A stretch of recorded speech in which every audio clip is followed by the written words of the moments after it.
할렐루야. 한 주 동안 잘 지내셨죠? 누가복음 말씀 계속해서 나누겠습니다. 49번째 시간입니다. 예수님의 신방이라는 제목으로 두 번 설교할 것 같아서 오늘은 누가복음 8장 26절로 30절 말씀 저희가 함께 읽습니다. 자, 시작. 그들이 갈릴리 맞은편 거라사인의 땅에 이르러 예수께서 그 도시 사람으로서 귀신 들린 자 하나가 예수를 만나니 그 사람은 오래 옷을 입지 아니하며 집에 거하지도 아니하고 무덤 사이에 거하는 자라. 예수를 보고 부르짖으며 그 앞에 엎드려 큰 소리로 불러 이르되 지극히 높으신 하나님의 아들 예수여, 당신이 나와 무슨 상관이 있나이까? 당신께 구하노니 나를 괴롭게 하지 마옵소서 하니, 이는 예수께서 이미 더러운 귀신을 명하사 그 사람에게서 나오라 하셨습니다. 귀신이 가끔 그 사람을 붙잡음으로 그를 쇠사슬과 고랑에 매어 지켰으되 그 맨 것을 끊고 귀신에게 몰려 광야로 나갔더라. 예수께서 내 이름이 무엇이냐 물으신즉 이르되 군대라 하니, 이는 많은 귀신이 들렸음이라. 아멘. 자, 지난주 본문에서 예수님과 제자들은 어디에 있었죠? 갈릴리 바다, 누가복음에서는 갈릴리 호수라고 하는 바로 그곳에 있었다고 말씀드렸어요. 예수님께서 호수 건너편으로 가자 말씀하셨는데 가는 길에 엄청난 저항이 있었다고 말씀드렸어요. 방해가 있었다고 말씀드렸어요. 어려움이 있었다고 말씀드렸어요. 그런데 예수님께서 그것을 완전히 한 번에 제압하시고 결국은 그 땅으로 가셨다는 것이죠. 자, 8장 26절 말씀 저희가 다시 한번 읽습니다. 시작. 그들이 갈릴리 맞은편 거라사인의 땅에 이르렀다. 예수님께서는 그 모든 것을 뚫고 목적하신 곳으로 가셨다는 거예요. 그런데 이것은 누가 봐도 목적이 있는 여행이었다는 것입니다. 예수님께서 그냥 오늘은 저기 내일은 이곳 그렇게 다니신 것이 아니고요, 예수님께서 목적을 가지고 거라사 지방으로 가셨다는 것을 저희가 알 수 있어요. 그래서 저는 이것을 예수님의 신방이라고 제목한 것입니다. 자, 신방이 무엇입니까? 사전적인 의미는 찾아가서 만나본다는 뜻이에요. 여러분, 제가 여러분들 신방하잖아요. 그렇죠? 신방이 무엇입니까? 목회자가 성도님들을 찾아가서 만나보는 것이 신방이에요. 자, 신방을 요청하실 분들은 언제든지 연락 주시기 바랍니다. 그러면 제가 찾아가서 만나 뵙겠어요. 그런데 누가복음 8장 22절에 보면 앞서 말씀드린 것처럼 예수님께서 제자들에게 호수 저편으로 가자고 말씀하셨고, 우리가 알고 있는 거라사 광인의 이야기가 끝나자마자 8장 37절에서는 예수께서 즉각 배에 올라서 돌아가셨다는 거예요. 다시 갈릴리 지역으로 돌아가셨다는 거예요. 볼 일이 끝나서 가셨어요? 안 끝났는데 가셨어요? 어떻게 생각하세요? 볼 일이 끝나서 가신 거예요. 자, 이것이 무슨 의미일까요? 예수님께서는 어떤 사람을 만나러 그곳에 가셨다는 것입니다. 우리가 알고 있는 바 거라사 광인이라고 알려진 바로 그 사람을 만나고 그 사람의 삶의 문제를 해결해 주시고 즉각적으로 갈릴리로 귀환하셨다는 것이죠. 앞뒤의 문맥을 생각했을 때 예수님은 특정인을 만나기 위해서 거라사 지역으로 신방 가셨다고도 볼 수 있겠다. 자, 예수님께서 여러분들 찾아오실 때는 목적이 있으신 줄 믿습니다. 아멘. 여러분들 목회자의 신방도 중요하지만 예수님의 신방 받으시기 바랍니다. 예수님께서 우리의 삶에 찾아오셨을 때 그분이 뜻하신 바 그 놀라운 일들이 우리의 삶 가운데 이루어지기 때문이에요. 자, 그런데 제가 앞서서도 몇 번 말씀드렸는데 이 누가복음 8장의 사건, 그리고 그 인물을 우리가 뭐라고 얘기하죠? 거라사 광인이라고 얘기하죠. 자, 거라사 지역에 있었던 그 제정신이 아니었던 사람을 거라사 광인이라고 얘기하잖아요. 교회에서 널리 알려진 인물이잖아요. 그런데 저는 이것이 잘못된 호칭이라고 말씀드리고 싶다는 거예요. 자, 광인은 무슨 뜻입니까? 미친 사람이죠. 광인은 미친 사람이에요. 그런데 성경에서 정확하게 뭐라고 말씀하시는가? 누가복음 8장 27절 우리 다시 한번 읽습니다. 시작.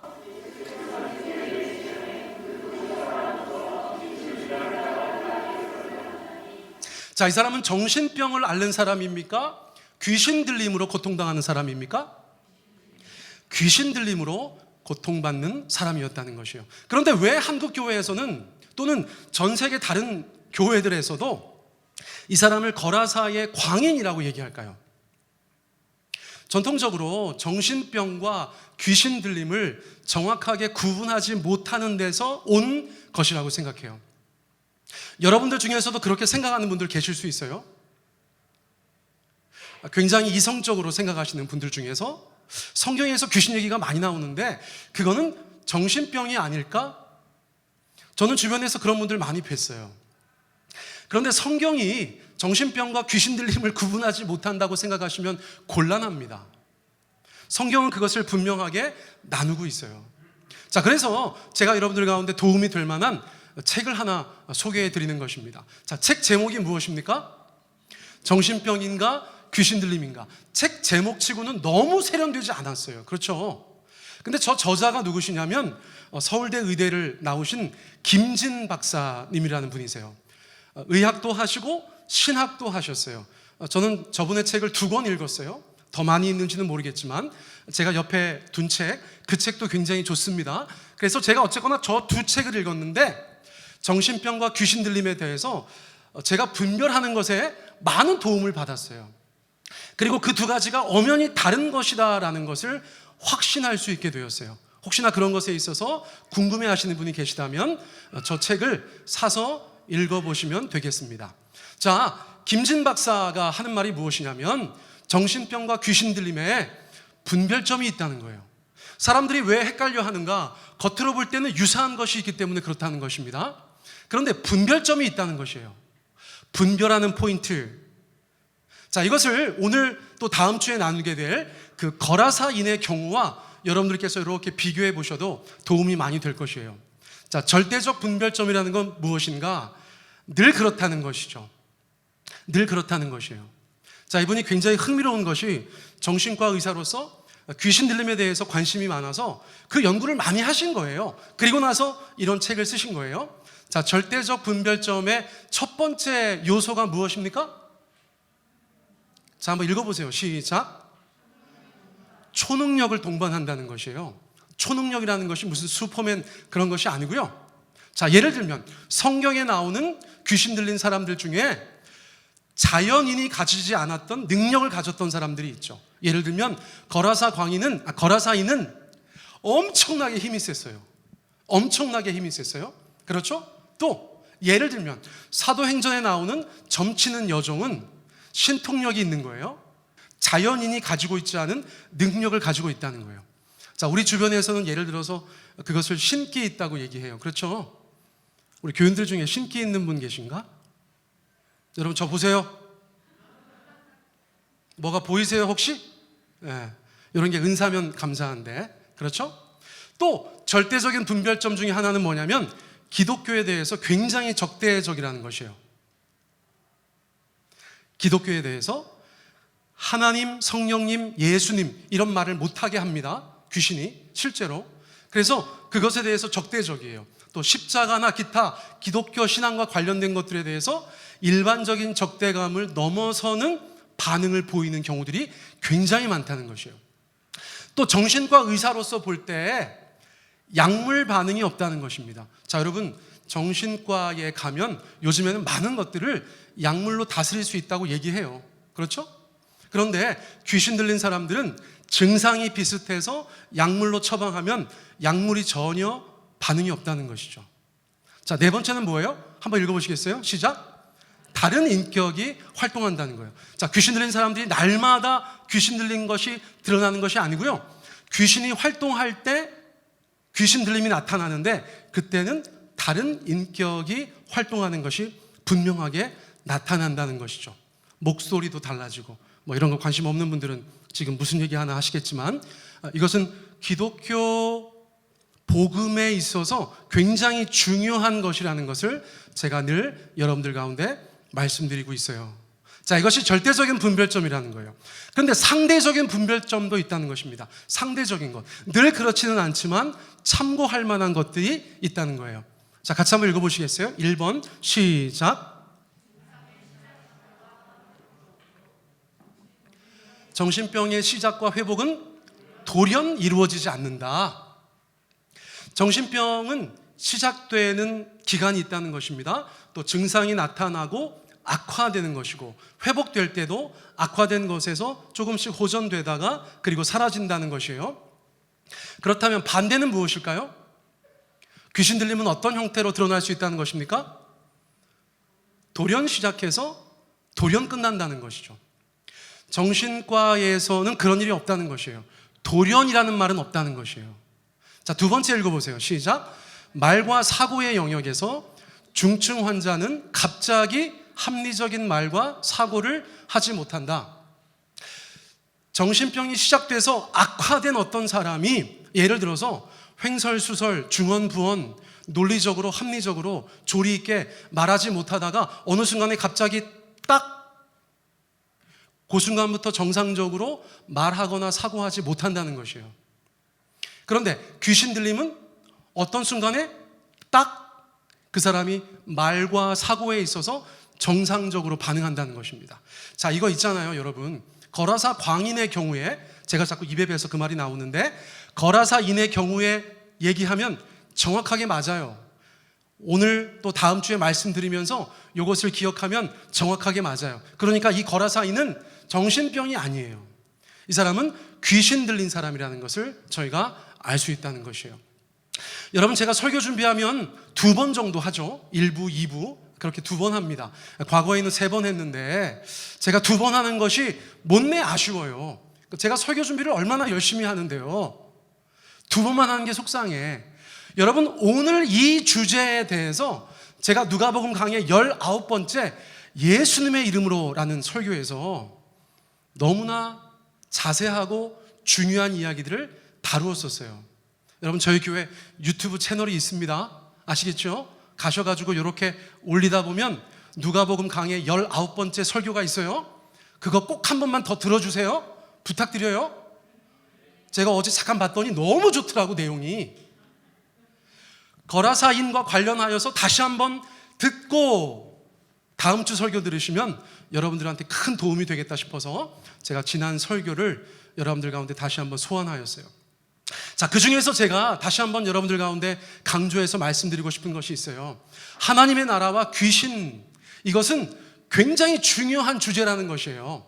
자, 마태복음 12장 28절 말씀 우리 같이 한번 읽어볼까요? 시작. 내가 하나님의 성령을 힘입어 귀신을 쫓아내는 것이면 하나님의 나라가 이미 너희에게 임하였느니라. 예수님께서 하신 말씀입니다.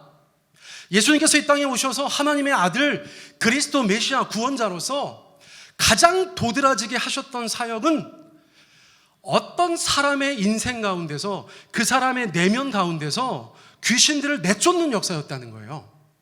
성경은 이 땅이 원래 마귀 세상이었다고 말씀하고 있어요. 그리고 하나님의 아들을 보내셔서 그 마귀 세상에 하나님의 나라를 점점 확장해 가는 것이 하나님의 아들 예수님의 사명이라고 말씀해 주셨고, 그것을 교회가 그대로 받아서 오늘날 교회가 사역하는 것은 무엇인가? 다 하나님의 나라를 확장하는 것이라는 거예요. 우리가 왜 전도하고 선교합니까? 하나님의 통치를 이 땅 가운데 널리 전하기 위해서 우리가 그런 사역들을 한다는 것이에요. 그러므로 예수님께서는 가장 1차적으로 그 악한 영들이 어떤 사람들과 어떤 가정이든 어떤 지역이든 역사하고 있을 때 예수님은 그분의 능력으로 그 모든 귀신들을 내쫓으셨다는 거예요. 용납하지 않으셨다는 거예요. 조금도 용서하지도 않으셨어요. 언제든지 꾸짖으셨어요. 내쫓으셨어요. 어떤 영향도 받지 않도록, 하나님의 사람들이 어떤 영향도 받지 않도록 예수님께서는 내쫓으셨다는 거예요. 그리고 그것을 뭐라고 말씀하셨는가? 하나님의 나라가 임한 것이다, 하나님의 통치가 임한 것이다 라고 말씀해 주셨다는 거예요. 자, 왜 21세기에 우리가 자꾸 귀신 얘기를 하는가, 그렇게 생각하는 분들이 의외로 많다는 것을 제가 알아요. 그러나 성경은 이것에 대해서 굉장히 중요하게 말씀하고 있다는 것이에요. 여러분들의 삶에 어떤 형태든지 악한 영들의 영향력이 없어야 되는 줄 믿습니다. 우리 가운데 하나님의 나라가 임하였다면 그 모든 것들이 쫓겨 나갔어야 되는 줄 믿습니다. 그런데 언제나 스물스물 우리의 삶 가운데 찾아오지요. 공략하지요. 우리 가운데 어떤 형태든지 영향을 주려고 하지요. 그것에 대해서 하나님의 말씀은 무엇입니까? 마귀에게 틈을 주지 말라. 마귀에게 틈을 주지 말라. 자, 그러면 귀신에 대해서 우리가 그렇게 이해한다면 귀신 들림에 대해서는 어떻게 이해하는 것이 옳겠는가? 여러분, 사도행전 5장 16절이에요. 자, 같이 한번 읽습니다. 시작. 예루살렘 부근에 수많은 사람들도 병든 사람과 더러운 귀신에게 괴로움 받는 사람을 데리고 와서 다 나음을 얻으니라. 교회는 귀신 들림에 대해서 어떻게 생각해야 되는가? 교회가 동성애에 대해서 어떻게 생각해야 되는가? 세상 사람들과 관점이 같으면 안 된다는 것이에요. 자, 귀신 들림만 얘기하면 무엇인가? 교회는 귀신 들린 자들을 항상 치유하려고 했다는 것입니다. 사도행전 5장의 말씀은 예수님의 제자들의 이야기예요. 예수님께서 하셨던 것들을 그대로 받았어요. 그래서 똑같이 사역하였습니다. 병든 자들에게 안수하여 낫게 하고 귀신 들린 자들에게도 예수님의 이름으로 치유했다고 표현해요. 축귀, 축사라는 말도 있지만 그들은 고침받아야 되는 사람들로 이해하고 있다는 것이에요. 자, 교회는 하나님의 나라가 확장되어지는 과정에서 예수님의 이름으로 세상을 치유하는데 그 바운더리에 귀신 들린 자들도 있다. 이것이 성경적인 이해라고 볼 수 있어요. 자, 귀신 들림이 영어로 뭔지 아세요? 디몬 포제션이에요. 자, 이거 직역하면 무엇입니까?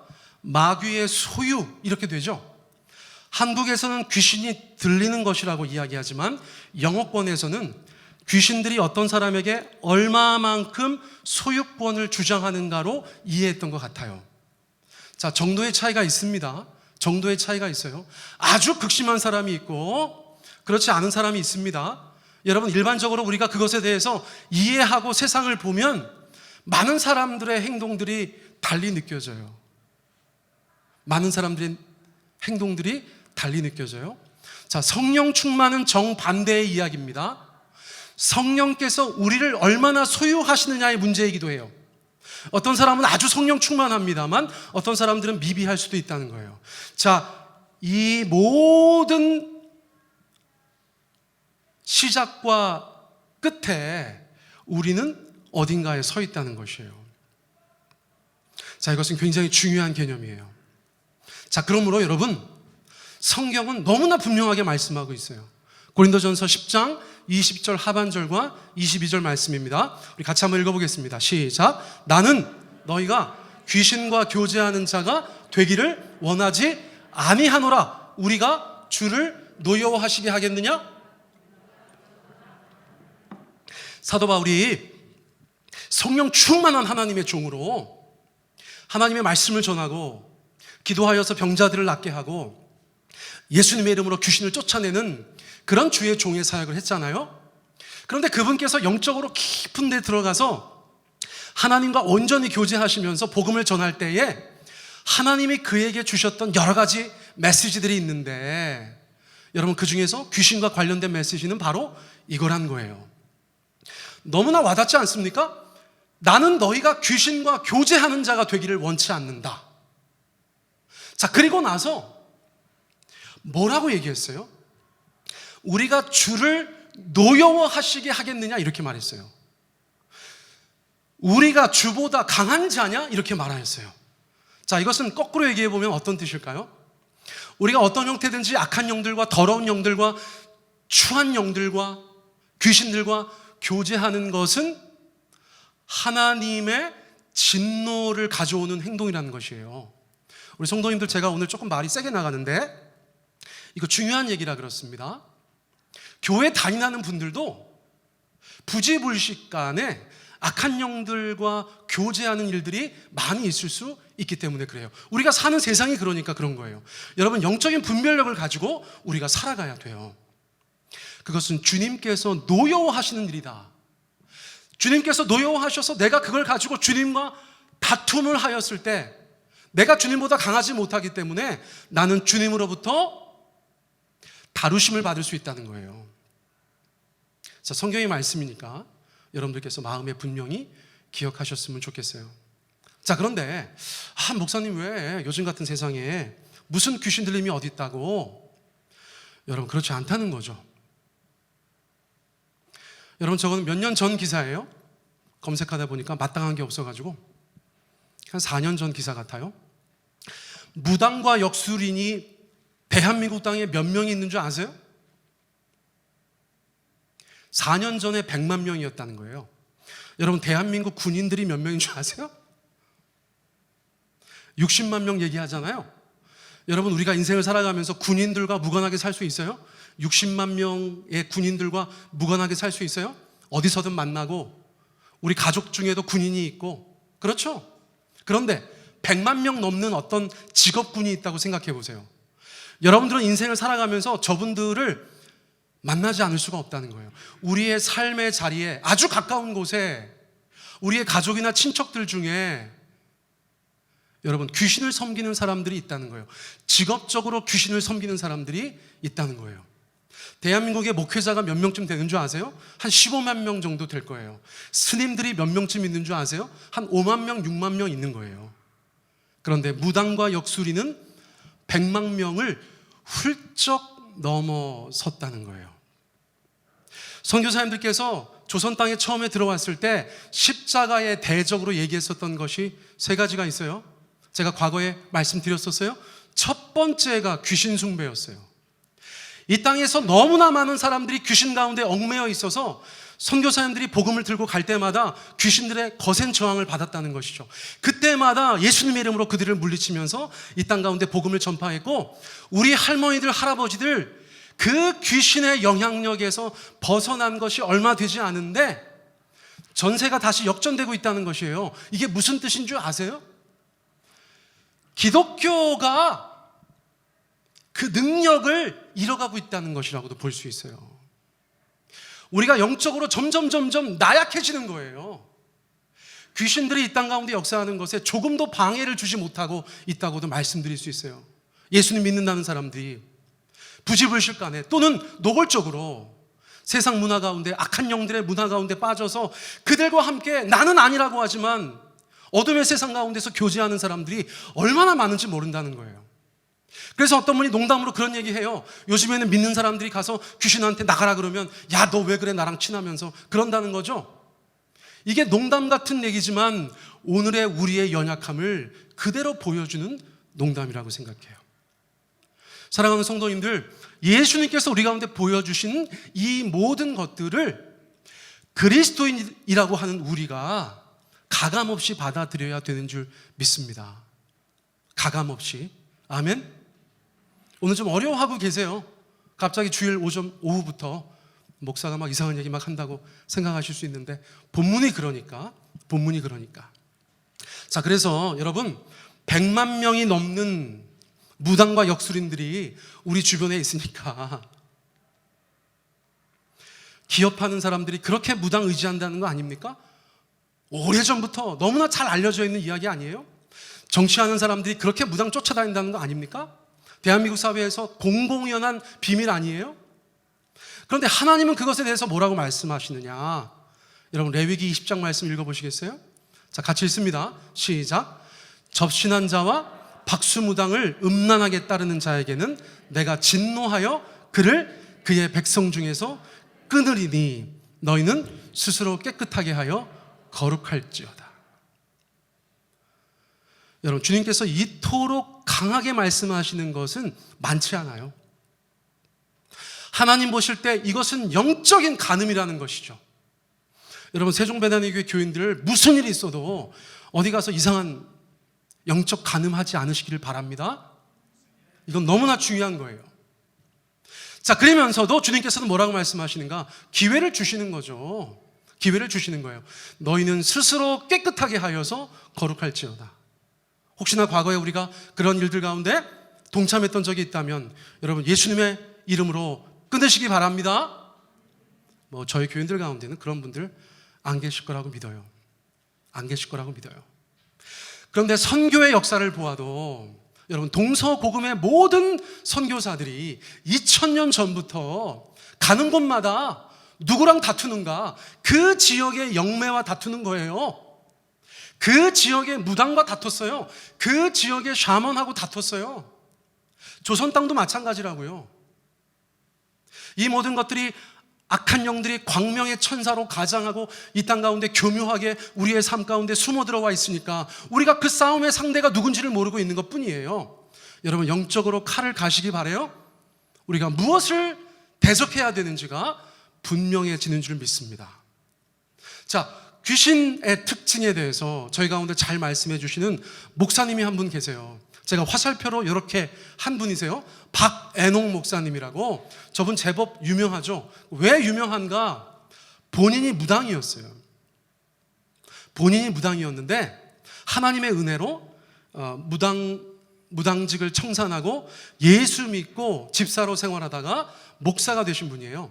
또 하나 유명한 이유는 뭐냐면 저 사진의 왼쪽에 누가 있어요? 이영표 선수가 있죠. 오른쪽에 누가 있어요? 최태우. 제가 좋아하는 플레이어들이죠. 근데 저 친구들의 공통점이 뭐예요? 교회 열심히 다니는 친구들이라는 거죠.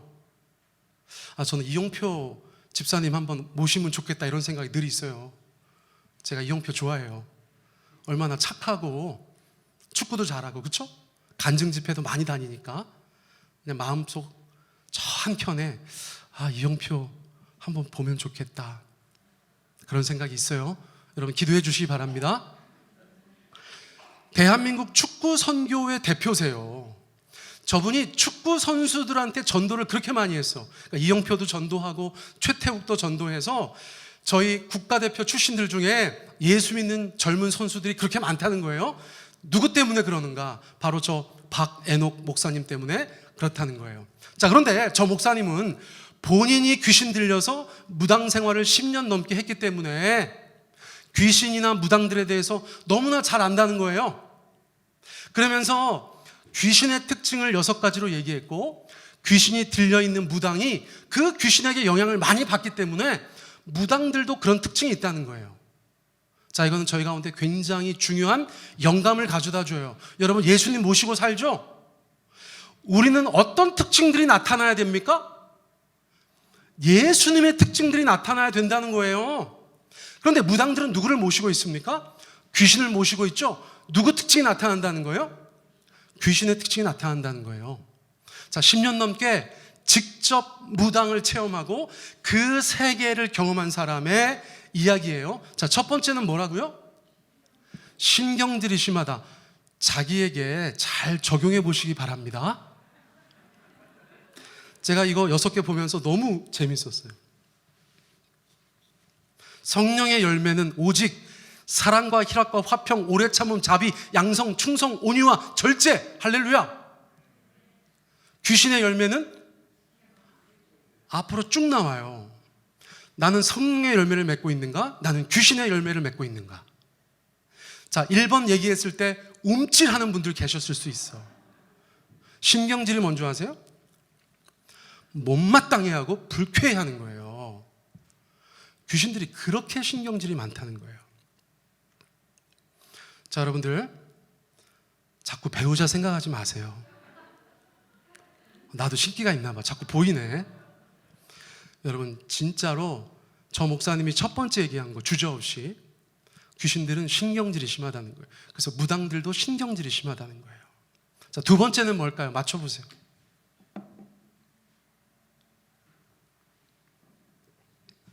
제가 여러분들한테 설교하면서 여러 차례 강조했던 건데, 귀신의 특징?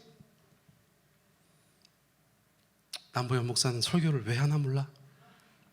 아무도 기억을 못 하시는 거예요? 거짓말이죠. 우리 최성희 자매님은 정말 훌륭한 것 같아요. 여러분, 두 번째는 거짓말이에요. 거짓말. 귀신을 섬기다 보니까 귀신이 거짓말을 너무 많이 한다는 거예요. 귀신 들린 사람한테도. 그러니까 무당의 점괘라는 것이 여러분 거짓말에 기초한 거라는 거죠. 제가 여러분들 가운데 몇 차례 말씀드렸어요. 마귀는 거짓의 압이다. 세상 모든 거짓말들을 붙잡아 놓고 너 누구 자식이야? 그러면 거짓말들이 뭐라고 대답한다는 거예요? 우리 아버지는 마귀입니다. 우리 아버지는 귀신입니다. 그렇게 말한다는 거죠. 자, 그게 무슨 뜻이겠어요? 귀신의 속성은 진실, 진리와는 거리가 멀다는 거예요. 거짓말을 그렇게 밥 먹듯이 한다는 거예요.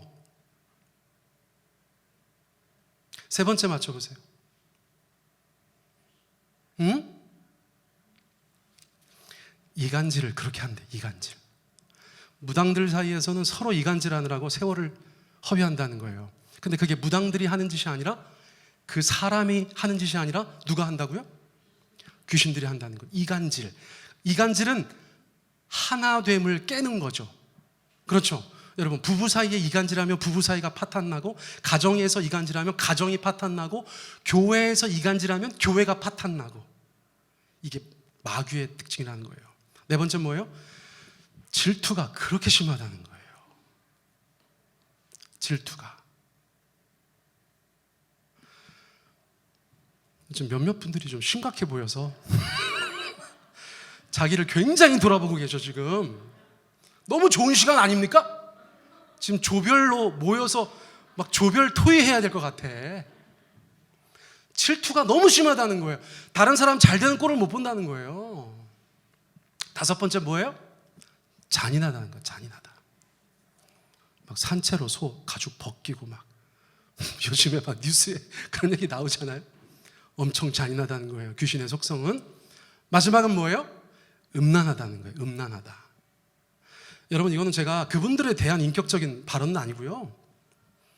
그래서 남자 무당은 여자친구가 그렇게 많고 여자 무당은 남자친구가 그렇게 많다는 것이죠. 그분들의 문제라기보다는 영적인 거라는 거예요. 영적인 거. 자, 보세요. 제가 앞서서 그냥 말씀드린 것 같지만 이거 집에 가셔서 묵상해 보세요. 이거 집에 가셔서 묵상해 보세요. 나는 성령의 열매가 있는가? 악한 영의 열매가 있는가? 앞으로는 누가 신경질 많이 내면 위에서 기도해 주시기 바랍니다. 거짓말 많이 하면 복음을 전해 주시기 바라요. 이간질하면 성령으로 제압하셔야 돼.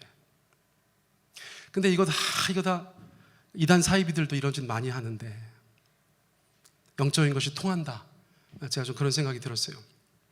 자, 그러고 나서 보니까 여러분, 이 거라사인의 삶이 얼마나 비참한지 모른다는 거예요. 악한 영들은 그 사람을 위해서 있지 않으니까.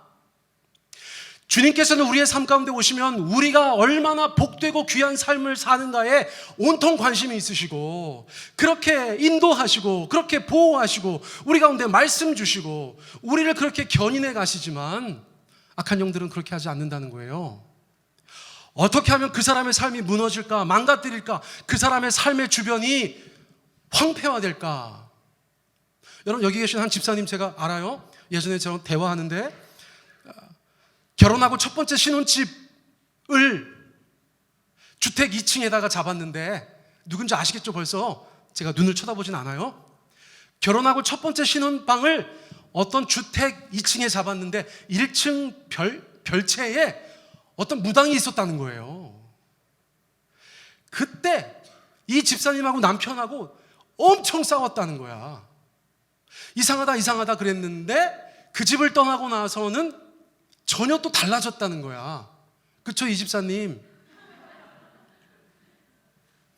여러분, 이런 거는 저희가 뭐 그렇게까지 생각해요? 근데 아까도 말씀드렸죠? 전과 후가 문맥이 없이 뚝 끊기는 것은 그런 걸 수 있다는 거예요. 어떤 바운더리를 떠났는데 더 이상 그런 일들이 없어. 이건 우리가 의심해 볼 필요가 있다는 거예요. 자, 무엇을 말씀드리고 싶은 것인가? 악한 영들은 여러분들의 삶의 행복과 조금도 관심이 없어요. 여러분들이 잘 되는 것에 조금도 관심이 없어요. 그 끝이 너무나 비참하고 어렵다는 것입니다. 여기에 아주 극단적으로 좋은 예가 있어요. 이 거라사인은 정상적인 삶을 살았을 것이 분명한 사람이에요. 그런데 어떻게 됐습니까? 누가복음 8장 27절, 그 사람의 오늘의 모습을 보세요. 같이 한번 읽어보겠습니다. 시작. 그 사람은 오래 옷을 입지 아니하고 집에 거하지도 아니하고 무덤 사이에 거하는 자가 되었다는 것이에요. 옷을 입지 않아요. 창피한 걸 몰라요. 집에 거할 수도 없어요. 가족이고 뭐고 완전 파탄 난 거예요. 사회생활이 어디 있어요?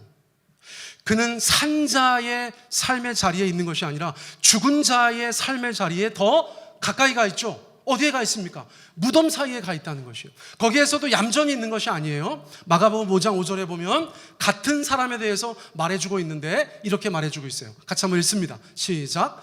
밤낮 무덤 사이에서나 산에서나 늘 소리 지르며 돌로 자기의 몸을 해치고 있었더라. 밤낮 무덤 사이에서나 산에서나 늘 소리 지르고 그 괴로움을 견디지 못하여서요. 그리고 귀신은 그 사람을 자꾸 해하도록 합니다. 돌로 자기의 몸을 해치도록 하는 것이에요. 자, 이것이 거라사인의 그 당시의 오늘의 모습이었다는 것이에요. 자, 앞서서 제가 뭐라고 말씀드렸죠? 예수님께서 갈릴리 호수를 지나가시면서 그 온갖 어려움을 뚫고 그 방해를 넘어서 목적이 있는 여행을 하신 것 같은데 누구를 만났는가를 생각해 볼 때 바로 이 사람을 만났다는 것이죠. 사랑하는 성도님들, 우리의 삶에 어떤 어려움이 있습니까? 주님이 없는 것 때문에, 주님으로부터 멀어진 것 때문에 내 삶에 일어난 모든 비참한 것들에 대해서 예수님께서는 그것을 교정하시기 위해서, 그것을 회복하시기 위해서 그 어려운 걸음을 해주신다는 거예요. 자, 그래서 어떤 일들이 벌어진다는 것이에요. 아직 이 사람은 인지하지 못하고 있습니다만, 아직 이 사람은 알지 못하고 있습니다만 그 예수님께서 자기에게 신방의 걸음을 하고 계시다는 거예요. 자, 그러면 이 정도 되면 주변 사람들은 어떨까요? 여러분, 내 가족이, 내가 사랑하는 사람이 그렇게 어려움 가운데 처해 있다고 생각해 보세요. 그럼 우리는 어떻게 할까요? 방관할까요? 아니죠? 최선을 다할 거예요. 최선을 다할 거예요. 자, 누가복음 8장 29절 하반절 말씀 우리 같이 한번 읽습니다. 시작. 귀신이 가끔 그 사람을 붙잡음으로 그를 쇠사슬과 고랑에 매어 지켰으되 그 맨 것을 끊고 귀신에게 몰려 광야로 나갔더라. 늘 그랬던 게 아니야. 처음에는 사람들이 볼 때 어쩌다 한 번씩 발작하는 것처럼 보였을 거예요. 자, 그때 그를 사랑하는 사람들이 할 수 있었던 유일한 방법은 그를 묶어놓는 것이었어요. 안타깝지만 묶어놓는 것이었어요. 쇠사슬과 고랑에 매어서 그 사람이 어디에 가서 다치지 않도록, 누군가가 피해를 입지 않도록 그 사람을 그렇게 매어서 지키게 하는 것이었어요. 그런데 앞서 말씀드렸죠. 귀신 들린 사람들 중에서 전 세계적으로 나타나는 것은 어떤 경우에 굉장히 초인적인 힘을 발휘한다는 것이에요. 거라사인도 그랬어요. 그 모든 쇠사슬과 고랑을 다 끊고 그 귀신이 이끄는 대로 광야로 나아갔다는 거예요. 자, 이런 것들이 한 번, 두 번, 세 번 반복될 때마다 주변 사람들은 어떤 생각을 했을까요? 절망하는 것이죠. 그를 어떻게 도와줄 수 없다는 생각에 절망하게 되는 것이죠. 자신들의 그 사랑이 무력화된 것에 너무나 많이 무기력을 느낄 수밖에 없었을 거예요. 예수님께서는 지금 바로 그 사람을 향하여서 나아오고 계시다는 거예요. 자, 그리고 예수님께서 드디어 거라사 땅에 발을 들여놓으셨어요. 그리고 이 사람을 만나셨습니다. 여러분, 이 사람을 만나셨다는 것은 그 안에 있는 악한 영과 만났다는 것이죠. 자, 그래서 어떤 일이 벌어져요? 누가복음 8장 28절 우리 같이 한번 읽습니다. 시작. 예수를 보고 하나님의 아들 예수여, 당신이 나와 무슨 상관이 있나이까? 구하노니 나를 괴롭게 하지 마옵소서. 거라사인이 귀신의 숙주가 된 이 사람이 느낄 때 자기가 어떻게 해도 떨쳐낼 수 없었던 그 힘이, 내 주변에 많은 사람들이 어떻게 해보려고 해도 조금도 개선이 되지 않았던 그 상황이 자기의 삶 가운데 예수님께서 뚜벅뚜벅 걸어오셔서 그 앞에 서시자마자 전세가 역전되기 시작한 거예요. 전세가 역전되기 시작한 것입니다. 왜요? 그 악한 영들이 어쩔 줄 몰라 하는 것이에요. 강자 앞에 있는 한없이 약한 자처럼, 맹수 앞에 있는 초식동물처럼 벌벌 떠는 것이에요. 예수님을 보고 부르짖어 나갑니다. 비명을 지르는 거예요. 그 앞에 가서 지극히 높으신 하나님의 아들이여 알아보기도 하고, 당신과 내가 무슨 상관이 있습니까? 라고 절규하기도 하고, 예수님께 구하노니 자기를 괴롭게 하지 말라고 부탁하는 모습을 보면서 아직 사람으로서 여러 가지 인지가 조금이라도 남아있었던 이 거라사인은 너무나 놀라운 소망의 빛을 보았겠죠. 너무나 놀라운 소망의 빛을 보았을 것이에요. 자, 그런데 그 모든 것들이 어디에서 시작된 것입니까? 예수님께서 제자들에게 호수 건너편으로 가자고 했을 때부터 일어나게 되었다는 것이에요. 그리고 그 호수에서 급한 바람이 불고 물결이 일어서 예수님께서 그 거라사로 가는 것을 방해하는 어떤 세력이 있는 것처럼 느껴졌을 때에도 예수님께서는 그것을 꾸짖어서 잠잠케 하시고 결국에는 그 땅에 와서 그 사람을 만나주시고 전세가 역전되게 하셨다는 거예요. 여러분, 각자의 삶 가운데 나에게, 우리 부부에게, 우리 가족에게, 내가 사랑하는 어떤 사람에게 예수님의 신방이 필요하지 않으십니까? 나는 어떻게 할 수 없었던 그 일, 우리는 어떻게 할 수 없었던 그 일, 감당할 수 없어서 그저 너무나 무력함을 느끼고